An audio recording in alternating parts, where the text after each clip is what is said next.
So fast pace po, yan, moving in the middle of 20th century brought about remarkable breakthrough in project scheduling techniques. So pumasok na dito or winitness na natin yung advent of the program evaluation and review techniques, which is yung PERT. We all know this one, yung PERT diagram. And next po you have yung critical path method, which campaigned the revolutionary concept of critical path analysis. So ayun yung two techniques na ginagamit natin for scheduling. So si PERT diagram po developed in 1957 by the US Navy for the Polaris Missile Project. So PERT is a statistical method that analyzes project tasks and duration. So especially useful for project with uncertain task duration. No? So if you're going to view the chart po, here makikita natin yung start date. Yan, mas madali natin siyang ma-identify. So sa start date, ano yung mga next activity niya po, no? So nandito yung first activity, the design hardware, create specific activity, and write tutorial. Ayun po yung mga next. Makikita nyo rin using yung arrow, no? So next po, kung ano yung mga next activity niya, yung successor niya, no? Yung activity up to the finish date po. So ganyan yung itsura po nung PERT or the program evaluation and review techniques. So mas madali na ma-understand ano ba yung next with this activity, yung predecessor, yung successor of a certain, and ano yung mga nakalink po sa kanya, no? Na activity. So nakikita na natin yung logical network ng schedule po.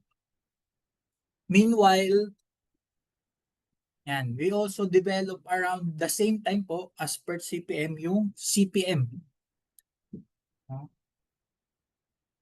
Develop pa siya kasabay ni PERT po, no? Si CPM. This one naman, si CPM is a deterministic method that identify the critical path of a project and the sequence of the task and that determines the overall minimum project duration, no?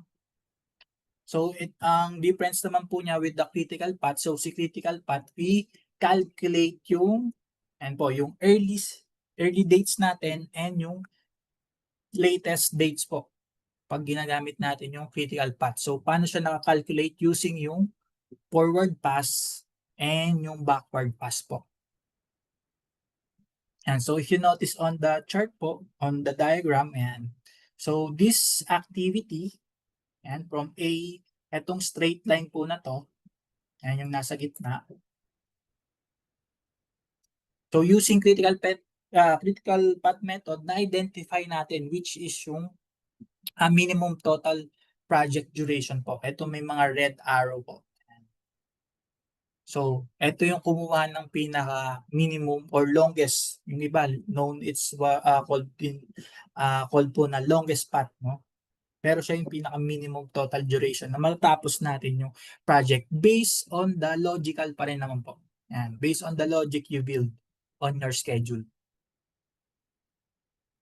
So that's how you read or analyze using those two techniques po in scheduling.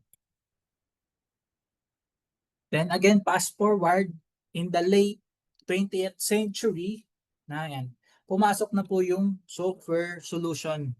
No? So this one enabled more complex scheduling and analysis. So first, yan, we all know, very known in our region po, which is si Primavera P6.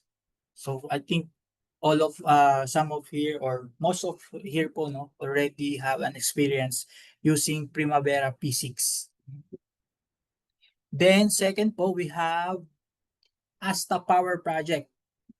For others who doesn't know about Power Project, we also cater Power Project, pero mas known siya on the Europe region, sa Europe region po. So ang difference niya with Primavera, same naman po with scheduling. Ang difference is meron lang si Asta Power Project ng 3D.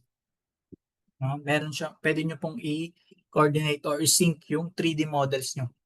So, it's synchronized with the schedule. So, makikita nyo yung, ano po nun, yung parang animation niya, how to build yung, ano natin, yung isang 3D model, yung building, for example, no, makikita nyo siya with the Asta Power Project. And next po, we have yung Microsoft Project. Yan, yung very also known, useful po for scheduling. Si Microsoft Project catered by Microsoft. And lastly po, which is our main topic for this afternoon, is TLOS application. It's also used for scheduling then. So I think for the others already know what is TLOS, but for the others po, and doesn't have any idea so far for TLOS, let's have a quick brief introduction for TLOS application.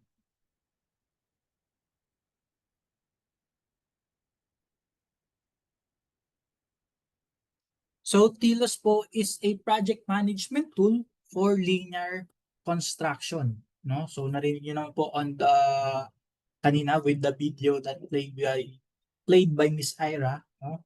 Ni-utilize for the linear construction, mga infrastructure project natin. But it is not limited with the linear. You can still use it with vertical po. No? Pwede rin siya sa building.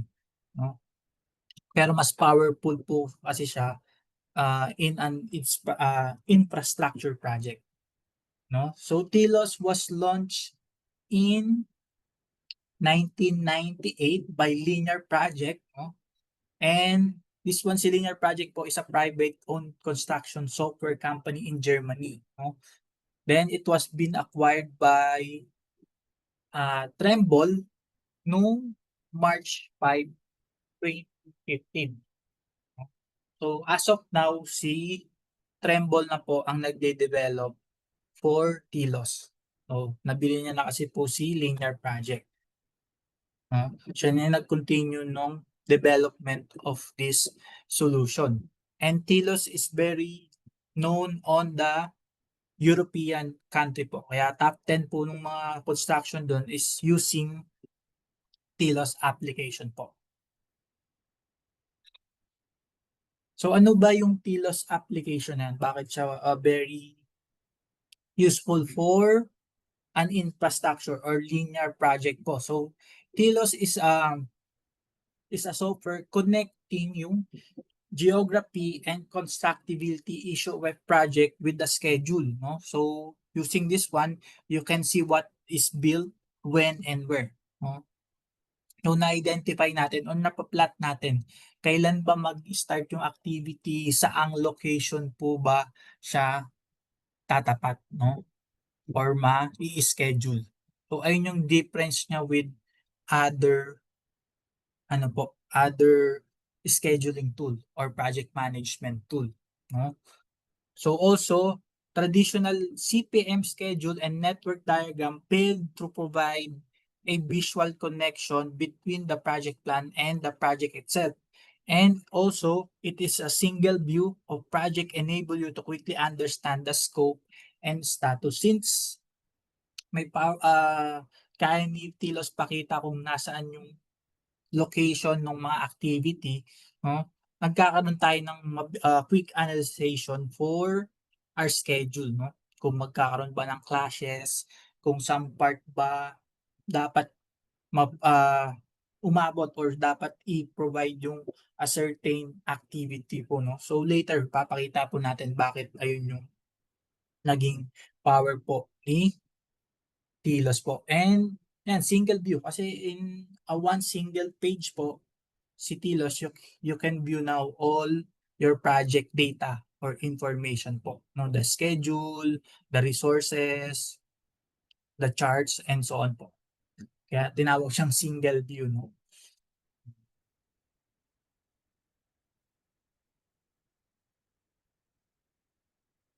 So why does linear project benefits for TLOS po, no?